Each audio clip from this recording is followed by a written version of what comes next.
आप देख रहे हैं श्री हरि कृपा आश्रम चैनल।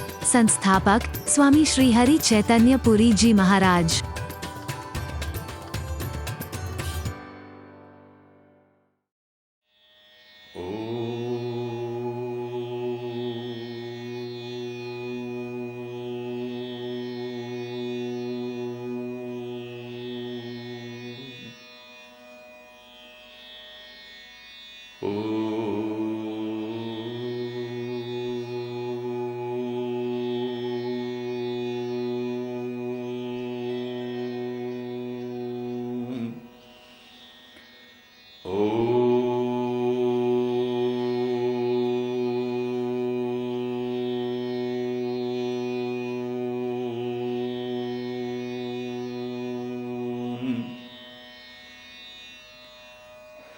सर्वे भवन्तु सुखिनः, सर्वे सन्तु निरामया, सर्वे भद्राणि पश्यन्तु, मा कश्चित् दुःखभाग् भवेत्। ॐ शान्ति शान्ति शांति। ओम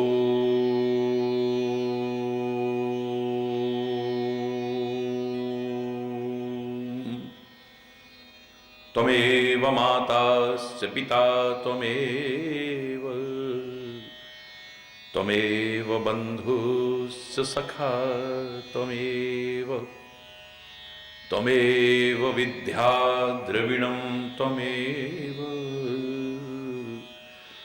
त्वमेव सर्वं मम देवदेव। ॐ शान्ति शान्ति शान्ति।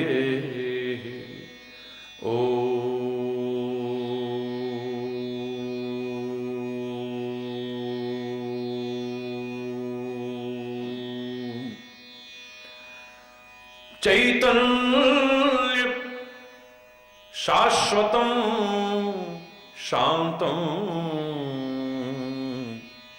व्योमातीतं निरञ्जनं नादबिन्दुकलातीतं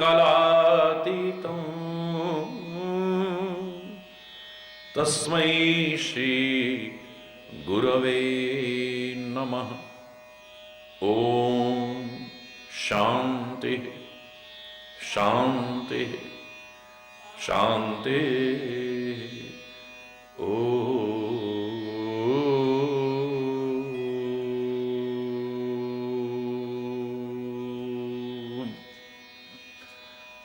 जय जय नारायण नारायण हरि हरि, जय जय नारायण नारायण हरि हरि, जय जय नारायण नारायण हरि हरि, जय जय नारायण नारायण हरि हरि, जय जय नारायण नारायण हरि हरि, जय जय नारायण नारायण हरि हरि, जय जय नारायण।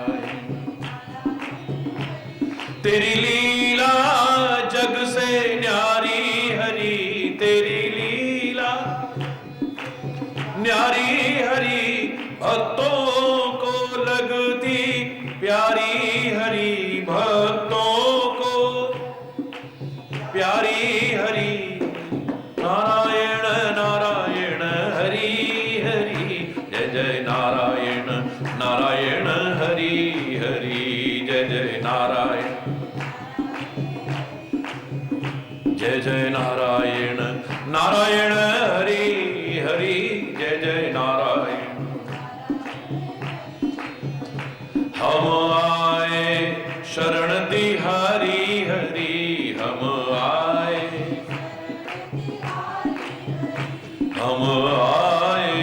शरण तिहारी हरि, हम आए।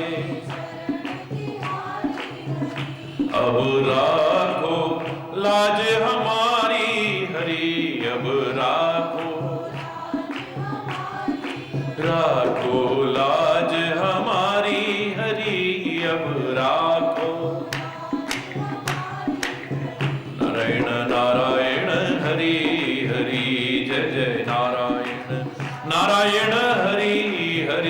जय जय नारायण।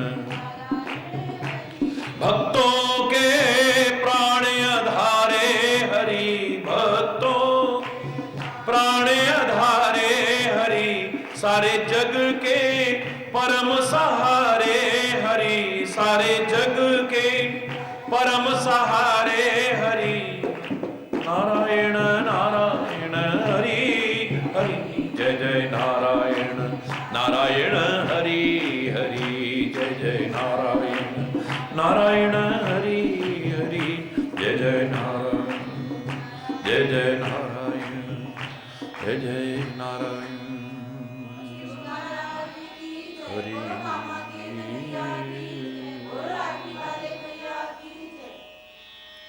हरि बोल, हरि बोल।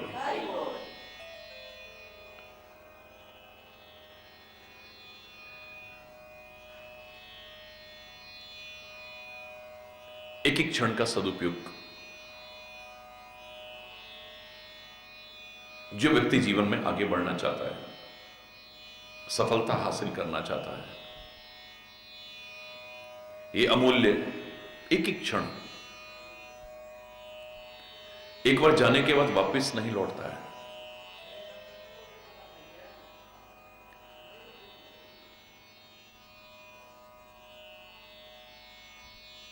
व्यर्थ के वार्तालाप में, व्यर्थ के चिंतन में, व्यर्थ के क्रियाकलाप में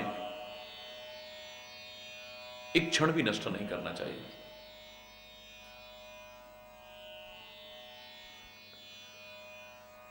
पवन पुत्र हनुमान जी ने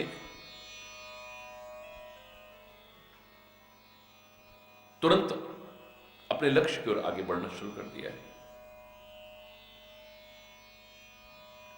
मंदिर मंदिर प्रतिकर शोधा,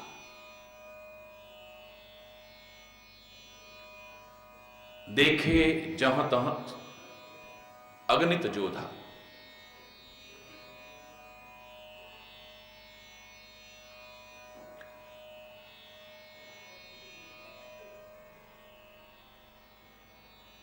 मंदिर मंदिर प्रतिकर शोधा,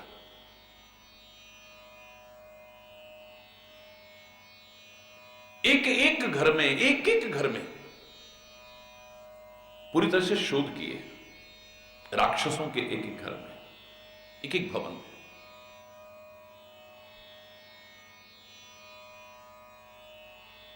मंदिर मंदिर प्रतिकर शोधा, देखे जहां तहां अगणित जोधा। अगणित योद्धा देखे। जिस भवन में भी प्रवेश करते,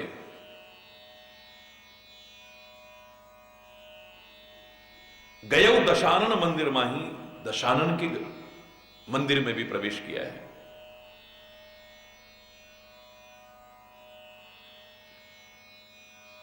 अति विचित्र कही जात सुनाई, वर्णन नहीं किया जा सकता। अत्यंत विचित्र भवन है। शयन किए देखा कपिते ही, देखा कि रावण सोया हुआ है और मंदिर महुन दीख वे देही। महल के अंदर माता सीता नहीं है, पवन पुत्र हनुमान जी देखते हैं। भवन एक पुनि दीख सुहावा। इसके बाद में एक बड़ा सुंदर भवन दिखाई दिया। हम आगे चर्चा करें उससे पहले लोगों के मन में उठने वाले एक प्रश्न पर चर्चा जरूर करें। लंका में जितने भी राक्षस रहते हैं, हर एक के भवन में प्रवेश किया। लंकेश के भवन में भी प्रवेश किया। लेकिन गोस्वामी तुलसीदास ने रामचरितमानस में सभी राक्षसों के घरों को मंदिर कहा है। यहां तक कि रावण के घर को भी मंदिर कहा है। मंदिर मंदिर प्रतिकर शोधा, देखे जहां तहां अगणित जोधा। गयो दशानन मंदिर माही, अति विचित्र कहीं जा तो नहीं। मंदिर माने भवन भी होता है, पर्यायवाची है, भवन का भी है। सुदामा जब वापस आए थे द्वारिका से, रास्ते में ये चर्चा करते हुए कि मान सम्मान तो बहुत मिला, प्यार तो बहुत मिला, लेकिन जिस लिए मैं गया था वो तो हुआ ही नहीं, कुछ दिया तो है ही नहीं कृष्ण ने। घर में तो फिर वही दरिद्रता होगी। अनभिज्ञ थे इस बात से। ये क्षेत्र ऐसा है, यहां ना देते हुए नजर आता है ना लेते हुए नजर आता है। वो कब कैसे दे देगा आपको पता भी नहीं चलेगा, और कब कैसे ले लेगा फिर ये भी नहीं पता चलेगा। हरि बोल।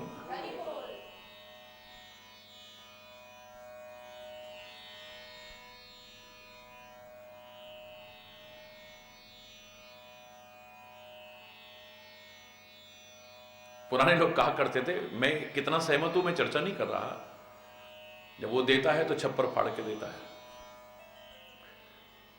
और जब लेता है तो चमड़ी भी उधेड़ लेता है। हरि बोल। पुराने लोग, मैं चर्चा नहीं करूंगा इसमें। हरि बोल, जोर से बोलो।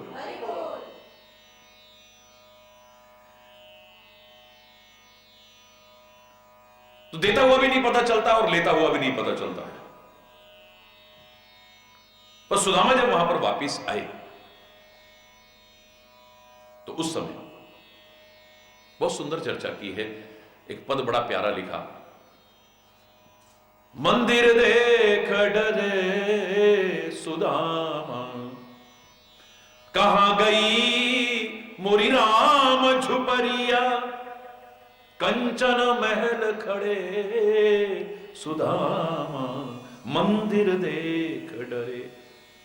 बड़े बड़े महल खड़े हुए हैं, बड़े बड़े भवन खड़े। यहां पर तात्पर्य भवन का पर्यायवाची है मंदिर।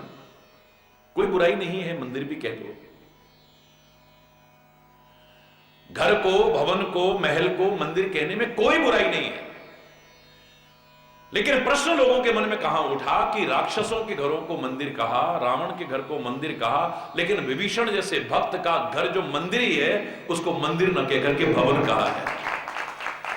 भवन एक पुनि दीख सुहावा, फिर एक भवन दिखाई देता है, हरि मंदिर तहां भिन्न बना हुआ। हरि बोल। अलग से मंदिर बना हुआ है। अगर घर को मंदिर कहते हैं तो फिर इसके घर को मंदिर क्यों नहीं? हरि बोल। मैं तो यही कहना चाहूंगा कि जिस घर के अंदर भक्तों के चरण पड़ते हैं, संतों के चरण पड़ते हैं, सज्जनों के चरण पड़ते हैं, महापुरुषों के चरण पड़ते हैं, वो घर घर नहीं मंदिर कहलाने योग्य। और जिस मंदिर में भी भक्तों के चरण न पड़े, संतों के चरण न पड़े, महापुरुषों के चरण न पड़े, मेरे विचार में वो मंदिर भी मंदिर कहलाने योग्य नहीं हो सकता है। तो क्या विभीषण के घर में कोई भक्त नहीं आया? राक्षसों के घर के कोने कोने में घूमे।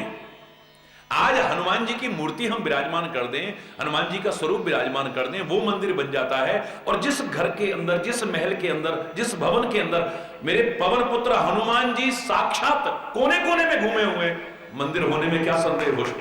क्या संदेह? तो फिर विभीषण का घर मंदिर क्यों नहीं? अरे इनके घरों में तो फिर भी विभीषण जैसा भक्त आता था कभी, लेकिन विभीषण के घर में तो सारे राक्षस ही आते थे। अरे कभी को भक्त आए नहीं। पहली बार मौका मिला है आज लंका नगरी में, पहली बार मौका मिला किसी भक्त के चरण पड़ते, संत के चरण पड़ते, लेकिन चूक गए। आप विचार करेंगे तो हनुमान जी के चरण विभीषण के घर के अंदर नहीं पड़े हैं। भवन एक पुनि दीख सुहावा, हरि मंदिर तह भिन्न बनावा, रामायुध अंकित ग्रह, शोभा वरन न जाय, नव तुलसिका वृंदतः, देखी हर्ष कपिराय। पवन पुत्र हनुमान जी बड़े प्रसन्न हुए। तुलसी के वृक्ष लगे हुए हैं, रामायुध अंकित ग्रह। कौन भक्त रहता है? लंका निशिचर निकर निवासा, यहां कहां सज्जन कर बासा। लंका तो राक्षसों की नगरी है, यहां पर सज्जन लोग यहां कहां होगा? हरि बोल। याद रखना, अच्छे बुरे लोग सब जगह होते हैं, अनुपात में अंतर हो सकता है। हम किसी एक वर्ग विशेष को, स्थान विशेष को जो बदनाम करने की कोशिश करते हैं, वो हमारी गलती है। हमने खाली यही देखा है, अरे बहुत बुरे लोग हैं यहां, फलाना है। नहीं नहीं, तुम दुनिया में जहां भी जाओगे अंत में अच्छे और बुरे आपको लोग सब जगह मिलेंगे। हर वर्ग में, हर समुदाय में, हर क्षेत्र में, हर राष्ट्र में अच्छे बुरे लोग तो सब जगह मिल जाएंगे। कम या ज्यादा का अनुपात अंतर हो सकता है, बाकी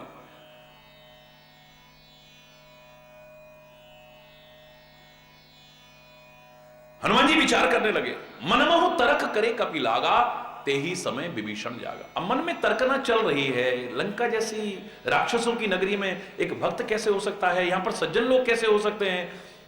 उसी समय विभीषण जी जाग गए। राम राम ते ही सुमिरन कीना, हृदय हर्ष कपि सज्जन चीन्हा।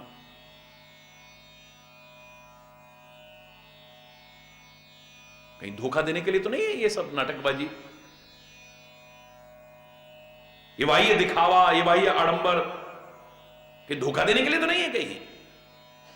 यहां पर सज्जन कैसे हो सकते हैं। अब उसी समय विभीषण जागे और जागते ही उनके मुख से राम राम राम राम राम निकल रहा। मूर्छा की अवस्था में या सोते ही, जागते ही, सोने के बाद जागते ही जिससे मुख से परमात्मा का नाम निकल रहा है, वो नाटक नहीं कर रहा है, दिखावा नहीं कर रहा है। हो सकता है वैसे कोई ले रहा है भगवान का नाम, तो हर कोई नहीं, कोई दिखावा भी कर सकता है, कोई आडंबर भी कर सकता है। लेकिन जो मूर्छा अवस्था में है और उसके मुंह से राम नाम निकल रहा है,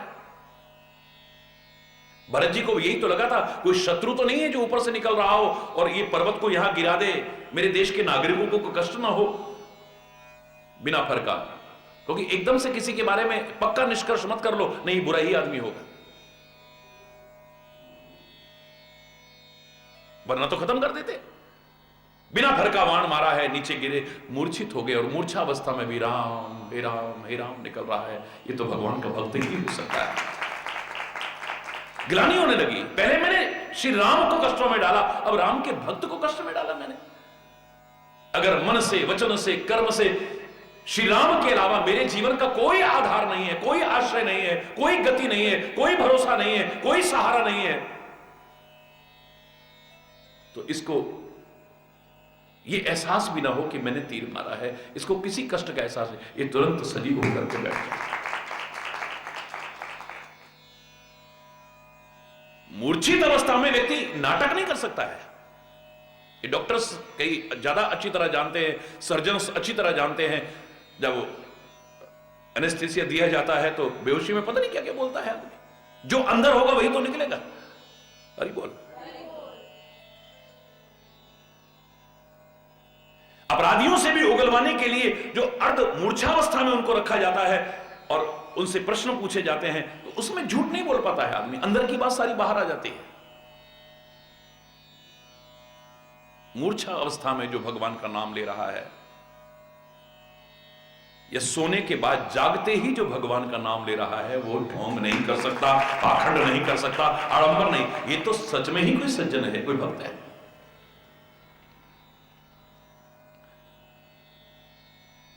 राम राम ते ही सुमिरन कीना, हृदय हर्ष कपि सज्जन चीना।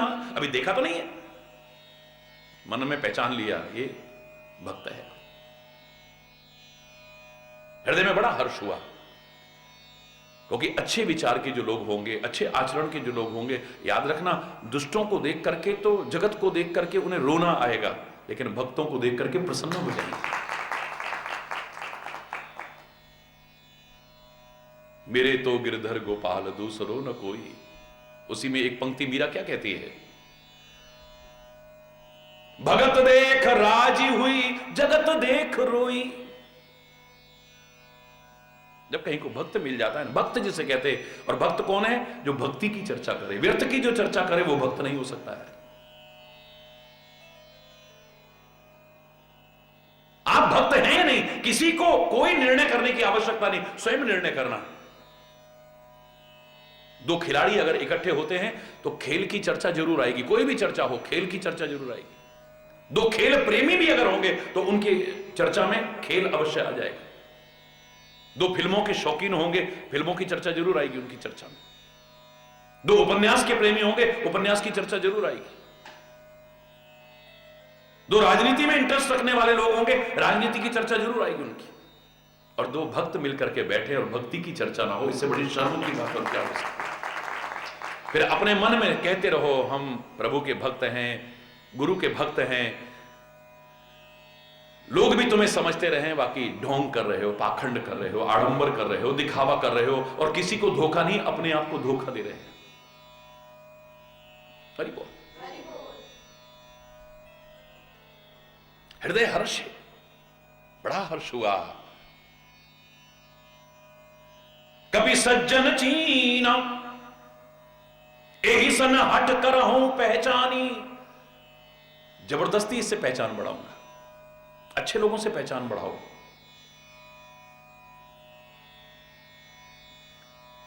और लोग तो पहचान बनाने की कोशिश भी करें तो दूर हो।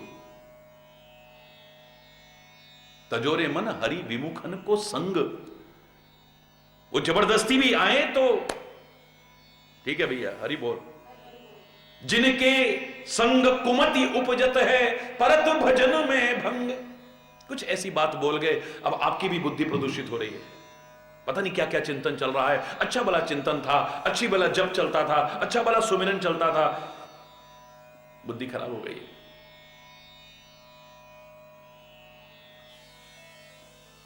भगवान से भी प्रार्थना करो, बर भल बास नरक कर ताता, दुष्ट संग जन दे विधाता। है विधाता, एक बार नरकों की यात्रा चाहे दे देना, पर दुष्टों का संग मत देना। संग देना तो सज्जनों का देना, जो अच्छी चर्चा में अच्छा समय व्यतीत हो।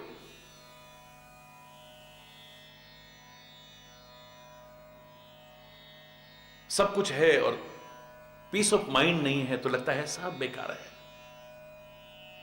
और याद रखना, जब पीस ऑफ माइंड है, कुछ चीज का अभाव भी आपको खलेगा नहीं। दिमाग की शांति।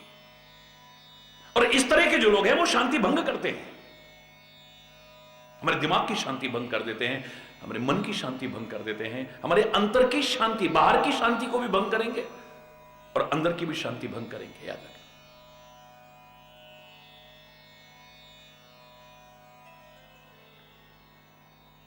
जो परमात्मा से विमुख करे, जो धर्म से विमुख करे, जो सद्मार्ग से विमुख करे, जो सद्गुरु से विमुख करे, ऐसे लोगों से पहचान मत रखें।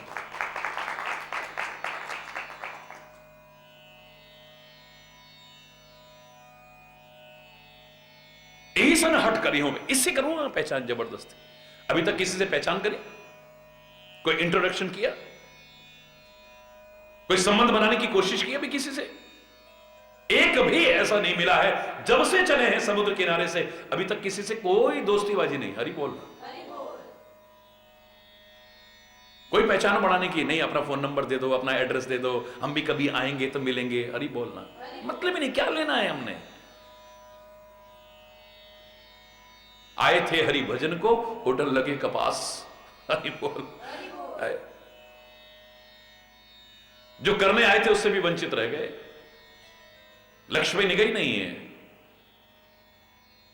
क्या पाएंगे हम? अब पहली बार इंट्रोडक्शन कर रहे हैं, और ये करे ना करे, अब ऐसे से तो मैं जबरदस्ती करूंगा। एही सन हठी करे हो पहचानी, क्यों? क्योंकि साधु ते होए न कारज हानि। एक भक्त से, एक संत से, एक सज्जन व्यक्ति से पहचान बढ़ा के आपका काम बल्कि रुकेगा नहीं, बाधा नहीं आएगी, बल्कि आपका काम बनेगा ही बनेगा। कार्य की हानि नहीं होगी। और कोई कहे कि हमने तो सज्जनों का साथ करा फिर भी काम नहीं बना नहीं तो बिगड़ेगा नहीं कम से कम। अरे बोल। उनके कहे अनुसार चले तो मनमाना जीवन जिया तो नहीं। यदि तुम आत्मा के मत के अनुसार चलते हो, महात्मा के मत के अनुसार चलते हो, परमात्मा के मत के अनुसार चलते हो, कभी भी काम बिगड़ नहीं सकता है। चैलेंज करते हैं।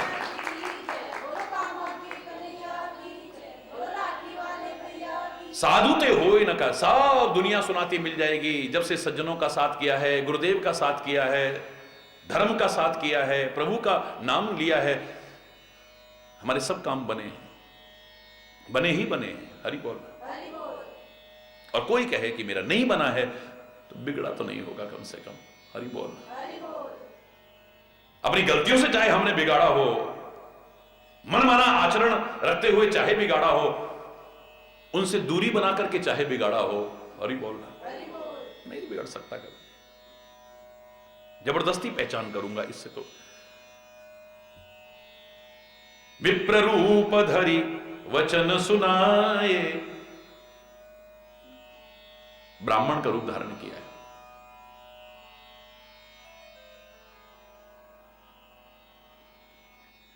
छल नहीं करना चाहिए, कपट नहीं करना चाहिए। आप किसी को धोखा नहीं देते, अपने आप को धोखा देते हैं। भगवान साफ साफ कहते हैं, निर्मल मन जन सो मोहि पावा, मोहि कपट छल छिद्र न भावा। मैं नहीं कह रहा, रामायण के उदाहरण को पढ़ के देखिए। जब परिचय सुग्रीव के कहने पर परिचय लेने गए हैं राम और लक्ष्मण का, हनुमान जी, कौन है आप? यहां पर क्षत्रिय रूप में क्यों विचरण कर रहे हैं आप? को तुम श्यामल गौर शरीरा, क्षत्रिय रूप भिरौ बन बीरा, कठिन भूमि कोमल पदगामी, कवन हेतु बन विचरहु स्वामी।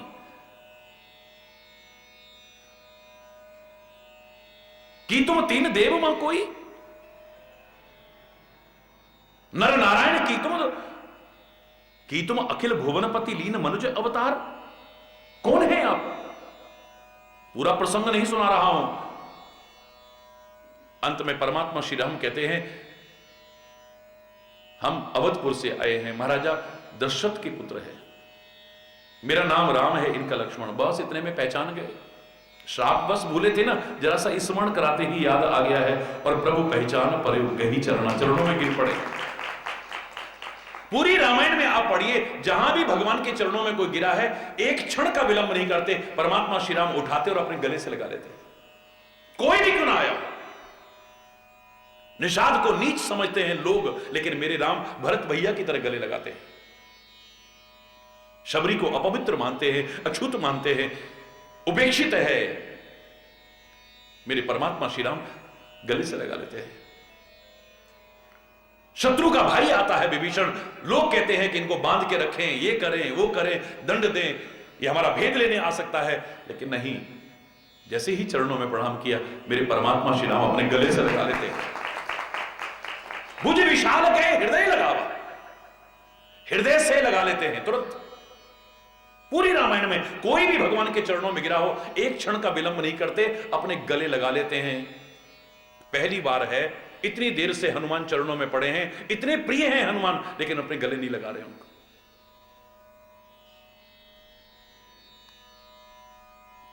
अंदर ही अंदर हनुमान जी के मन में अजीब सा हो रहा है कि आज क्या हो गया। इतने कोमल, इतने कृपालु, इतने ममता वात्सल्य भरे हुए मेरे परमात्मा आज कठोर कैसे हो गए, वो भी मेरे लिए। चरणों में गिरे हुए हैं, लेकिन उठा करके गले नहीं लगा रहे हैं। हरि बोल। आदमी जब शांति से विचार करेगा, किसी को कहने की जरूरत नहीं है कि तुम्हारे अंदर ये कमी है, तुम्हारे अंदर कमी है। अंतरात्मा से आवाज आएगी कि तुम्हारे अंदर ये कमी है, तुम्हारे अंदर ये कमी है। आदमी सोचता ही नहीं है, बल्कि बहस करेगा, ऐसी हमने क्या गलती कर दी जो। किसी को बताने की कोई जरूरत नहीं है। अंतरात्मा में झांक के देख, तू सही है या गलत है, तेरे को खुद पता चल जाएगा। किसी से पूछने की आवश्यकता नहीं है। मन में विचार करने लगे, परमात्मा में तो कमी नहीं हो सकती, मेरे अंदर कहीं कमी तो नहीं है। हम संसार के तुच्छ प्राणी का भी विचार नहीं करते। पवन पुत्र हनुमान जी विचार कर रहे हैं, रुद्रावतार हनुमान जी, भगवान के स्वरूप। विचार करने लगे, आखिर ऐसा क्या है जो मुझे गले से नहीं लगा रहे हैं। ओ, पहले तो दुनिया के सामने भी छल कपट नहीं करना चाहिए, फिर प्रभु के सामने तो कम से कम बिल्कुल नहीं करना चाहिए। और मैं ब्राह्मण का रूप धारण करके भगवान के चरणों में पड़ा हुआ हूं। भगवान के सामने तो हम जैसे हैं वैसे के वैसे सामने आए तो मजा है। भले हैं बुरे हैं तेरी शरण आए, तुम ही कहो अब कहां लौट जाए। भले हैं तो बुरे हैं तो आपके हैं, आपके सामने हैं जैसे भी हैं। बुरे होकर के भी जबरदस्ती भले बनने की कोशिश, भले दिखाने की अपने आप को कोशिश मत करो। एक वही तो है जिससे कुछ नहीं छुपता। लाख कोशिश कर लो, लाख पर्दों में दुबक करके कर लो, उसकी नजरों से नहीं बच सकता है यार। अरे बोल नहीं बचेगा। जब हृदय में विचार किया, आदमी जब हृदय से विचार करेगा, किसी से पूछने की हमारी क्या गलती है, हमने ऐसी क्या हो, किसी से पूछने की आवश्यकता नहीं, तुम्हारे अंदर से आवाज आ जाएगी। ओहो, भगवान के सामने छल कपट। मैं जो हूं उस रूप में आऊं ना भगवान के सामने। अगली चौपाई का क्रम देखिए कितना सुंदर है। निज तन प्रगटे प्रीति उर छावा। अभी तक मन में प्रेम में थोड़ा सा वो हुआ कि भगवान इतने कठोर कैसे हो गए, फलाना। प्यार में कमी आ जाती है जब प्रश्न उठता है, तो याद रखना। कहीं भी शंका आती है, एक प्रश्न चिन्ह कहीं भी लगता है अपने प्रेमास्पद के बारे में, तो प्यार में कमी आ जाएगी, याद रखना। और जैसे ही अपनी गलती का एहसास हुआ, अपनी कमी का एहसास हुआ, निज तन प्रगट, कमी तो मेरे अंदर है, नजर सामने आ रही है। अपने तन को प्रकट किया है, जिस रूप में है उस रूप में प्रकट हुए पवन पुत्र हनुमान। तो जैसे ही आए हैं, हृदय प्रीति उर छावा, दिल में इतना प्यार छाया है। और मेरे भगवान को प्रिय तो वही है, राम ही केवल प्रेम प्यारा। निज तन प्रगट प्रीति उर छावा, तब रघुपति उठाए उर लावा। अभी तक नहीं उठाया है, ये तब शब्द बता रहा है कि कुछ मामला बीच में गड़बड़ हुआ है। जब अपने शरीर को प्रकट कर दिया है, हृदय में अत्यंत प्यार छाया है, शंका में नहीं, प्रश्न चिन्ह लगाते हुए नहीं, भगवान पर दोषारोपण करते हुए नहीं, अपनी कमी का एहसास के उस कमी को दूर करके जब अपने आप को प्रकट किया है, जिस रूप में है ऐसे प्रकट किया है, हृदय में प्यार छाया है, तब रघुपति उठाए और लावा। भगवान उठा करके गले लगा लेते हैं। मेरे पवन पुत्र हनुमान जी ने कई बार छल रूप धारण किया है, लेकिन उद्देश्य लोगों को छलना नहीं है, लोगों को धोखा देना नहीं है। कहीं स्वामी भक्ति का परिचय देते हुए किया है, एक दूत बन करके गए ना, क्योंकि राम कहीं सुग्रीव के दूत बन के जा रहे हैं, कहीं राम के दूत, और राम दूत का अपना कुछ वो नहीं होता है, अपने स्वामी के अनुसार चलना है उसे, और कुछ मर्यादाएं हैं उनका पालन करना है। कहीं राजनीति का पालन करते हुए अपने आप को छुपाने की भी आवश्यकता पड़ती है, प्रकट नहीं किया जाता ऐसे ही। अगर किसी का भेद लेने के लिए गए हैं तो अपने राज्य की सुरक्षा के निमित्त, उद्देश्य बुरा नहीं है। विभीषण के सामने भी ब्राह्मण का रूप धारण किया है, भरत के सामने भी ब्राह्मण का रूप धारण किया है। परमात्मा श्री राम जब आ रहे हैं तो पुष्पक विमान सीधा नहीं गया अयोध्या। माता सीता ने कहा था कि अगर मैं पति और देवर के साथ सकुशल वापस लौटी तो गंगा मैया तेरा पूजन करूंगी मैं। विमान रुका है वहां गंगा जी पर, क्योंकि जो वचन दिया है उसे पूरा करना है। हम कई बार मुंह से निकाल देते हैं, उसे पूरा नहीं करते, ये उचित नहीं है। हे गंगा मैया, हम तुम्हारा पूजन करेंगे अगर हम सकुशल लौट के आते हैं तो।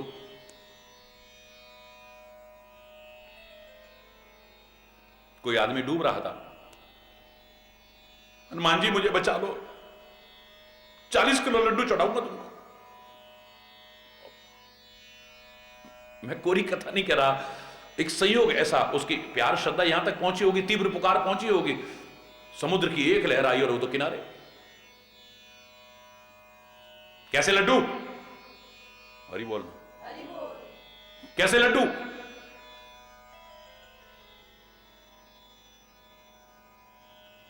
वापिस एक लहर आई, फिर बीच में ले गई। हरि बोल। अब घबराया, कह रहा ना ना मैं तो पूछ रहा था कैसे वाले, बेसन के या वो वाले। हरि बोल, हरि बोल।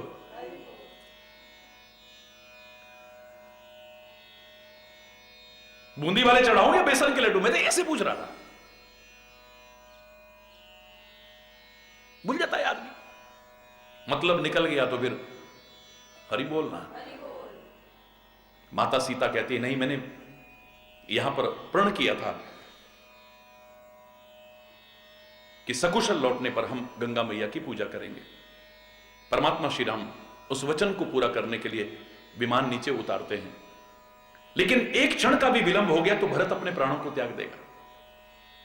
हे पवन पुत्र हनुमान, इस विमान से भी तेज गति है तुम्हारी, तो तुरंत जाओ अयोध्या में और जाकर के मेरे भरत भैया से कहना बस श्री राम आ रहे हैं, सकुशल आ रहे हैं, सीता और लक्ष्मण सहित। कम से कम उसके प्राणों को थोड़ा संबल मिल जाएगा, कुछ अनहोनी होने से बच जाएगी, क्योंकि समय हो चुका है। और बीते अवधि जाओ जो जियत न पाओ हूं वीर, जाओ जाकर के कहो। तो ब्राह्मण का रूप धारण करके गए हैं और बड़ी प्रिय वाणी सुनाई है, श्री राम लौट ही रहे हैं। अगर ये इस रूप में जाते तो क्या होता, भरत तो वही प्राण त्याग देता, कुछ कहने से पहले ही प्राण त्याग देता है। हनुमान अकेला आया है क्योंकि परिचय हो चुका है, जब संजीवनी बूटी लेकर के जा रहे हैं तो राम कहां गए, लक्ष्मण कहां गए, माता सीता कहां है? करते करते प्राण त्याग देते क्योंकि समय निकल रहा है। तो ऐसे लगता है जैसे डूबते को एक सहारा मिल गया हो। अगर अपने वेश में आते तो वहां गड़बड़ हो जाती, माफ हो गया। विभीषण से भी परिचय अगर सीधे सीधे करेंगे तो कुछ गलत हो सकता है।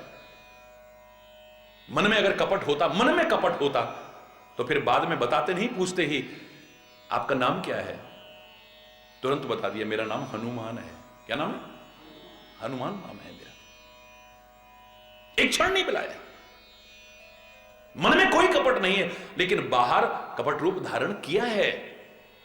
एक बार नहीं, अनेक बार। उद्देश्य किसी को धोखा देना नहीं है, यही अंतर है थोड़ा सा।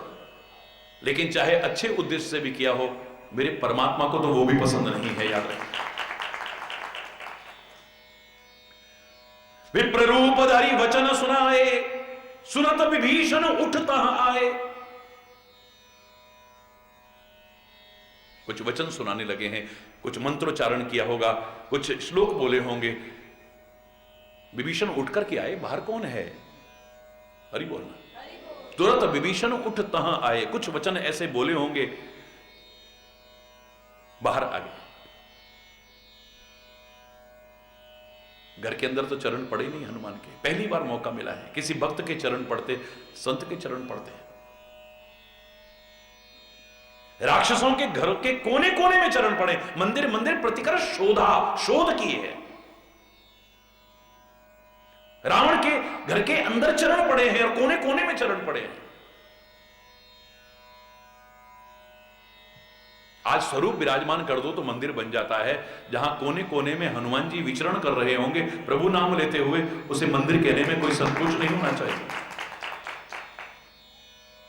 और विभीषण चाहे मंदिर ही है उसका घर, लेकिन कभी किसी भक्त के चरण नहीं पड़े, किसी संत के चरण नहीं पड़े। तुरंत विभीषण उठते आए तो उसके घर को भी मंदिर न कहकर के भवन कहा है, याद रखना।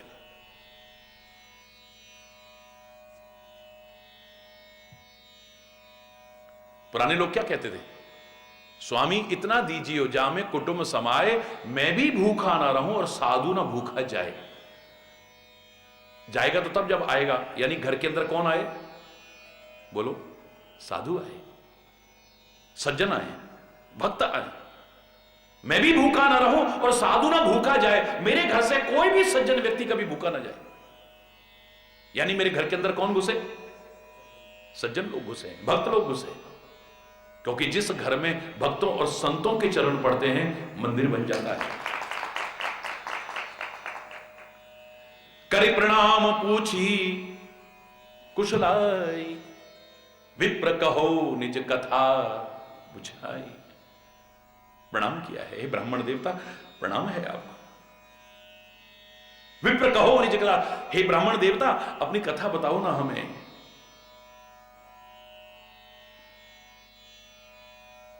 सच्चा भक्त, सच्चा संत अपनी कथा नहीं सुनाता, वो प्रभु की कथा सुनाता है। बिल्कुल, जो सारी व्यथा को दूर कर दे लोगों की, वो अपनी कथा नहीं। हालांकि प्रभु के भक्त की कथा भी प्रभु की ही कथा है, याद रखें। संतों की कथा भी प्रभु की ही कथा है। गुरु की कथा भी प्रभु की ही कथा है, याद रखना। कई बार प्रश्न उठता है, सत्यनारायण की कथा कौन सी है? जिसे हम सत्यनारायण की कथा मानते हैं, वो तो सत्यनारायण कथा के व्रत का महात्म है खाली। सत्यनारायण व्रत की कथा का महात्म है खाली, कि उसने व्रत किया तो ये हुआ, उसने नहीं किया तो ये हुआ, उसने किया तो ये हुआ, उसने नहीं किया तो ये हुआ। अरे बोलना,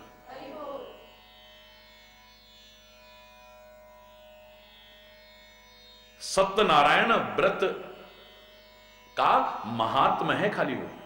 तो सत्यनारायण की कथा कौन सी है? जो सत्य है नारायण, उसकी जो भी कथा हो, मैं कहूंगा वही सत्यनारायण की कथा है। इसलिए उस कथा को भी हम सत्यनारायण की कथा कह देते हैं, जबकि व्रत कथा का महात्मा है वो, क्योंकि उसमें भी प्रभु की चर्चा तो आ ही रही है। जो सत्य है नारायण, उसकी कथा तो आ ही रही है। जो भी कथा सत्य स्वरूप नारायण की है, वो सारी की सारी सत्यनारायण की कथा है यार। हरि बोल। भाई भागवत की कथा क्या है? भगवान की कथा नहीं, भगवत कथा होती है भगवान की कथा। भागवत कहते हैं भक्त को, भागवत का तात्पर्य भक्त। भगवत पारायण जो है, जो भगवान में लीन है, उसको कहते हैं भागवत। जैसे हनुमान जी को कहते हैं परम भागवत पवन पुत्र हनुमान जी हैं, परम भागवत प्रहलाद जी हैं, परम भागवत ध्रुव जी हैं, परम भागवत, ये भागवत हैं। जो भगवत पारायण है उनको कहते हैं भागवत।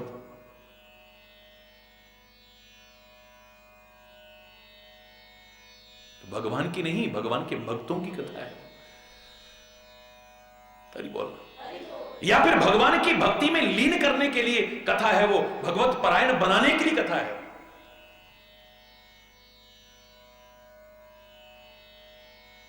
वो भी भगवान की कथा है।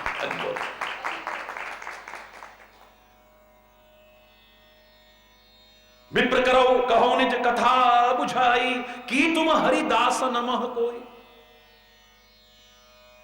क्या भगवान के बहुत प्रिय दास हो कोई? भगवान के बहुत प्रिय सेवक हो, नजदीकी सेवक हो कोई? क्योंकि तुम्हें देख करके मोरे हृदय प्रीति अति होई, कि तुम राम दीन अनुरागी। यह भगवान के भक्त न होकर के दीनों पर अनुराग करने वाले तुम राम ही तो नहीं है सोई। आयो मोहि करण बड़भागी, मेरे को बड़भागी करने के लिए आए हो, परम सौभाग्यशाली बनाए हो।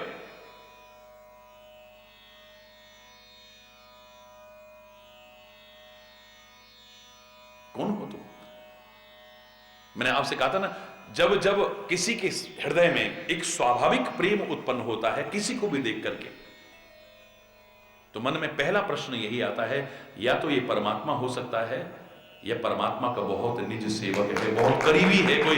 क्योंकि स्वाभाविक प्रेम किसी और के प्रति आ ही नहीं सकता है यार।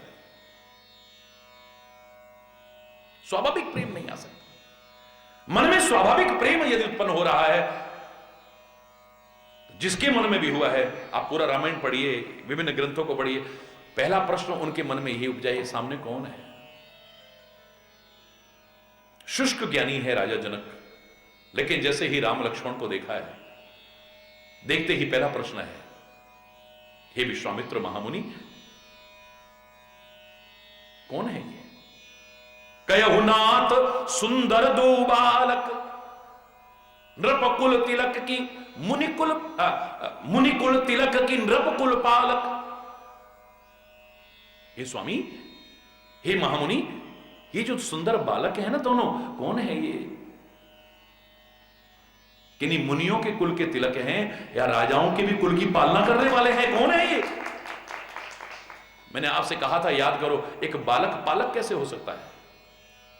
और वो भी आम किसी व्यक्ति का पालक नहीं, राजाओं के कुल की भी पालना करने वाला एक बालक। बालक को तो स्वयं पालक की आवश्यकता होती है, एक पालना करने वाले की आवश्यकता है। वो औरों की पालना क्या करेगा? इसमें अंतर्भाव क्या है? नृपकुल पालक में यानी भगवान तो नहीं है। हरि बोल। राजाओं के कुल की भी पालना करने वाला कौन हो सकता है? बोलो।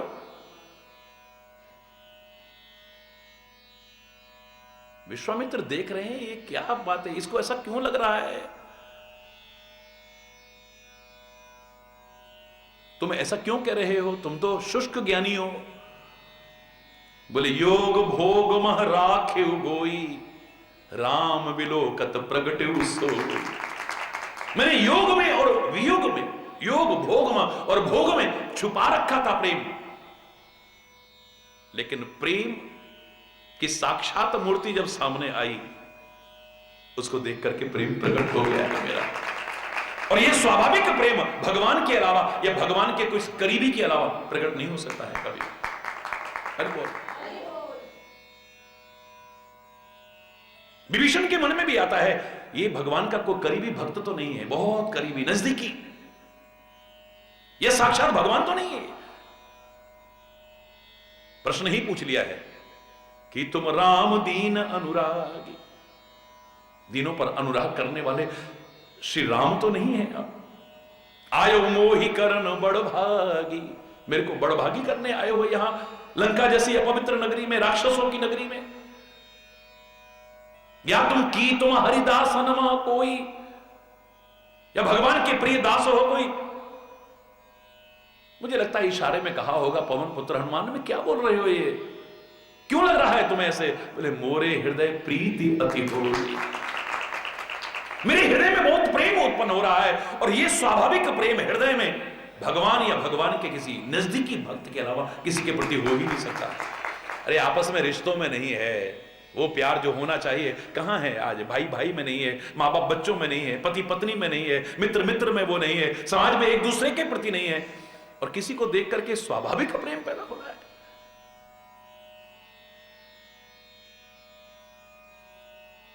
इन आंखों से कोई अच्छा लगा हो और आपके मन में जो भाव आया, मैं उसकी चर्चा नहीं कर रहा हूं। आपके कान को कुछ बात अच्छी लगी, एक मन में भाव आया, मैं उसकी चर्चा नहीं कर रहा हूं। किसी की बातें अच्छी लगी और मन में भाव आया, मैं उसकी चर्चा नहीं कर रहा हूं। स्वाभाविक हृदय में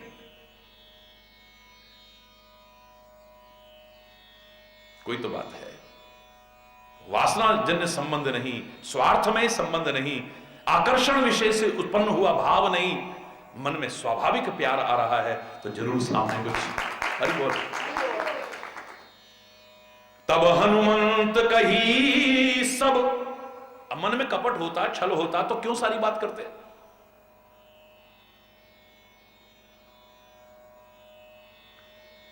परमात्मा श्री राम पुष्प वाटिका में से आते हैं।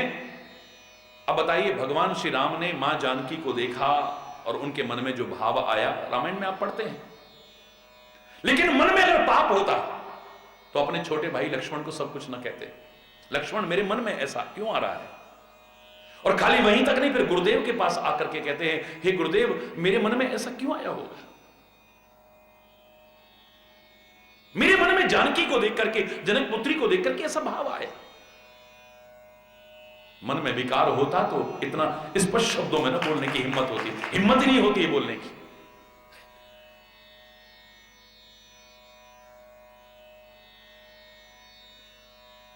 सरल भाव से कह दिया है सब, मन में कोई छल नहीं, कोई कपट नहीं, किस तरह का है। पवन पुत्र हनुमान ने वेश जरूर बदला है, मर्यादा का पालन करते हुए बदला है, लेकिन मन में किसी प्रकार का कपट नहीं है, कोई छल नहीं है। योग्य व्यक्ति को देखते ही तुरंत उजागर कर देते हैं। तब हनुमंत कही सब राम कथा निज नाम, विप्र कहो निज कथा सुनाए, अपनी कथा सुनाओ। बोले नहीं, मैं तो राम की कथा सुनाने आया। राम कथा निज नाम, अपना खाली नाम बताया बस। हरि बोलना।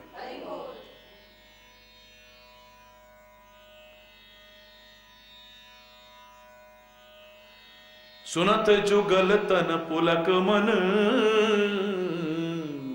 मगन सुमिर गुण ग्राम। सुनते ही सारा शरीर पुलकित हो गया है, मन मगन हो गया है। भगवान के गुणों को याद करके, उनकी दिव्यताओं को याद करके मन पुलकित हो गया है। सुनऊ पवन सुत रहन हमारी। अब देखिए, अब यूं ही हर एक के सामने अपना दुख दर्द नहीं रोना चाहिए। विभीषण ने अभी कुछ रोया नहीं, रोया ना। जब पता लग गया कि इस योग्य है सामने वाला, तब उसके सामने फिर छुपाना भी नहीं चाहिए, अपना सब उजागर कर देना चाहिए। अगर आपको कोई दुख भी है, आपको कोई पीड़ा भी है, आपको कोई परेशानी भी है, आपको कोई उलझन भी है, आपकी कोई व्यथा भी है, हर एक के सामने मत कहना। और मैं तो यहां तक कहता हूं, जबकि रहीमदास ने तो खाली दुख के लिए कहा था, रहीमन निज मन की व्यथा मन ही राखो गोए, सुन हंस दई हैं लोग सब बांट सके ना कोई। ये सुनकर के हंसेंगे, को बांटेगा तो है नहीं, इनके सामने रो के मिलेगा क्या? हर एक के सामने दुखड़ा मत रो। क्या करें, हमारा तो ऐसा, हमारा तो ऐसा, हमारा तो ऐसा, ले सारी कथा शुरू कर दी, उसके सामने, उसके सामने, उसके सामने, उसके सामने, जो मिला उसके सामने। क्या करें, हमारा तो बचपन से ऐसे ही रहा, फिर ऐसा हो गया, फिर ऐसा हो गया, फिर ऐसा हो गया। नहीं, हर एक के सामने अपना दिल नहीं खोलना चाहिए। उसने खाली दुख के लिए कहा था, मैंने सुख के लिए भी कहा था, खुशी की खबर के लिए भी कहा था। हर एक के सामने मत कहो। ये दुख बांटेंगे नहीं और सुख देख करके प्रसन्न नहीं होंगे, ईर्ष्या करेंगे, रुकावट डालने की कोशिश करेंगे। ना सुखड़ा रो ना दुखड़ा रो इनके सामने। मैं तो बचपन में कहा था, मूक रहना, बोलना मत, हर किसी के सामने अपनी हृदय निधि खोलना मत, हर किसी के सामने, हर एक के सामने नहीं। आंख से मोती ढुलकते मोल इनका कौन जाने, तू इन्हें चुपके संजोले, ये बड़े अनमोल दाने, इस निठुर जग की तराजू पर हृदय को तोलना मत, मूक रहना बोलना मत। क्यों? इनके सामने नहीं। और जब इस योग्य कोई आए तो उसके सामने खोल के रख दो, फिर छुपाओ मत।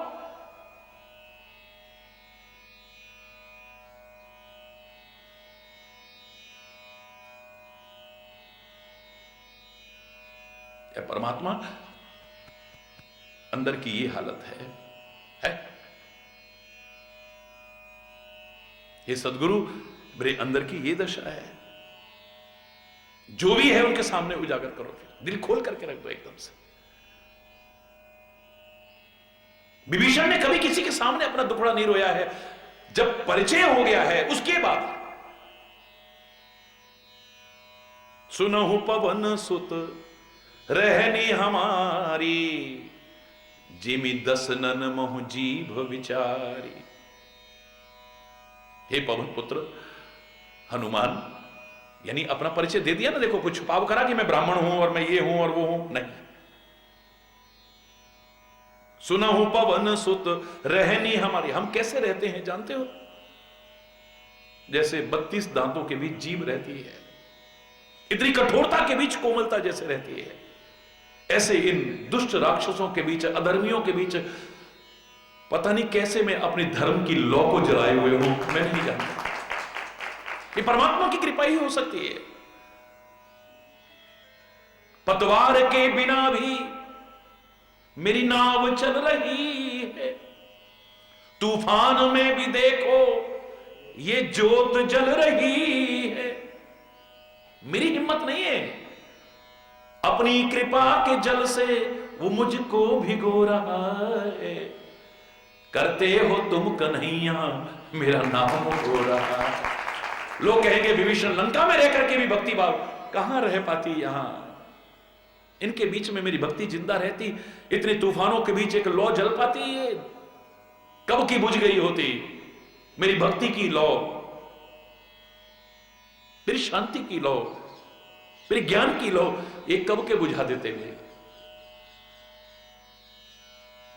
इन दुष्टों के बीच रह करके, अधर्मियों के बीच रह करके, राक्षसों के बीच रह करके, अत्याचारियों के बीच रह करके, निर्दयी और जालिमों के बीच रह करके भी सोचो मैं कैसे रह रहा हूं, जैसे जीभ रहती है, कितनी बार कटती है इन दांतों से खुद भी, लेकिन साथ रहते रहते सोचती है कि नहीं, अपना समझने लग जाती है, कभी उनका विरोध नहीं करती है, कभी उनके प्रति दुर्भावना नहीं लाती। कितनी बार लहूलुहान होती है जी इन्हीं दांतों से, जबकि जीभ में इतनी ताकत है कि कुछ ऐसा बोल दे, बत्ती सी तुड़वा दे 2 मिनट में, सारे दांत तोड़वा देगी, 2 मिनट में तोड़वा देगी सारे। हरि बोलना, इतनी शक्ति है, इतनी सामर्थ्य है, लेकिन फिर भी कभी मन में दुर्भावना नहीं, नहीं, नहीं। जिमि दस ननाऊ जीव विचारी, तात कबऊ मोहि जानी अनाथा, करे हैं कृपा भानुकुल नाथ। हे तात, मेरे को कभी अनाथ समझ करके वो रघुकुल के नाथ मुझे सनाथ करेंगे, मुझ पर कृपा करेंगे कभी? क्या कभी मुझ पर कृपा करेंगे? तामस तन कछु साधन नाही, प्रीति न पद सरोज मन माई। तामसी शरीर है, राक्षस का शरीर है, अब साधन तो मुझसे कुछ होता नहीं है। हम कुछ ना करके भी कहेंगे हमने इतना भगवान का नाम लिया, इतनी वो की, फिर भी हमारे साथ, इसने तो कितनी कठोर तपस्या भी की है और बदले में कुछ नहीं मांगा। ते ही मांगे भगवंत पद कमल अचल अनुराग, बस इसके अलावा कुछ नहीं मांगा। ब्रह्मा जी कहने लगे हे विभीषण मांग ले वरदान, तेरा कठोर तप देख करके मैं प्रसन्न हूं। ते ही मांगे भगवंत पद,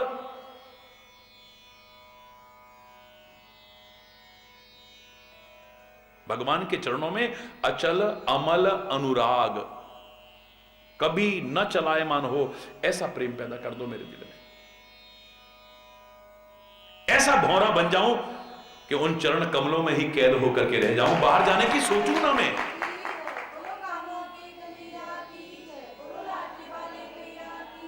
जैसे भ्रमर अपने प्राण भी त्याग देता है, वो चाहे तो कमल की पंखुड़ियों को काट सकता है, लकड़ी में छेद कर देता है, लेकिन ऐसा निमग्न हो जाता है उसमें,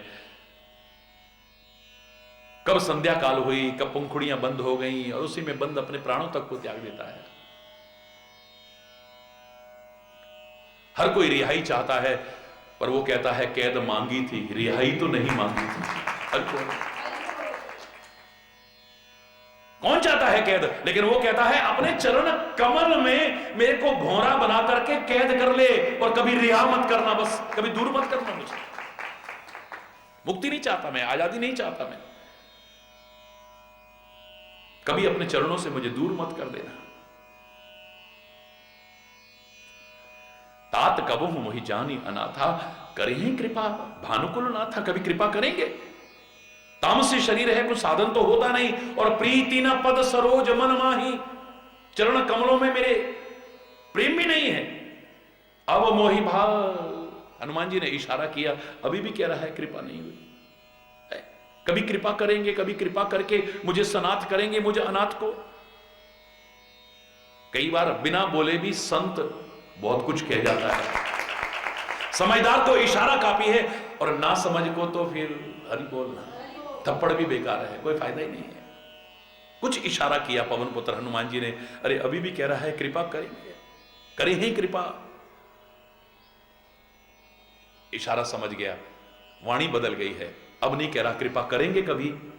अब मोहि भाव भरोस हनुमंता, बिनु हरि कृपा मिलहि नहीं संता। हे पवन पुत्र हनुमान, मैं समझ गया, मैं क्षमा चाहता हूं जो कह रहा था मुझे अनाथ पर कभी कृपा करेंगे, नहीं, कृपा तो मुझ पर हो गई। अब वही भरोसा हो गया है, हे पवन पुत्र हनुमान, बिनु हरि कृपा मिलहि नहीं, परमात्मा की कृपा के बिना संत मिल ही नहीं सकते। हरि बोल। और भी कहा है, क्या कहा शेष।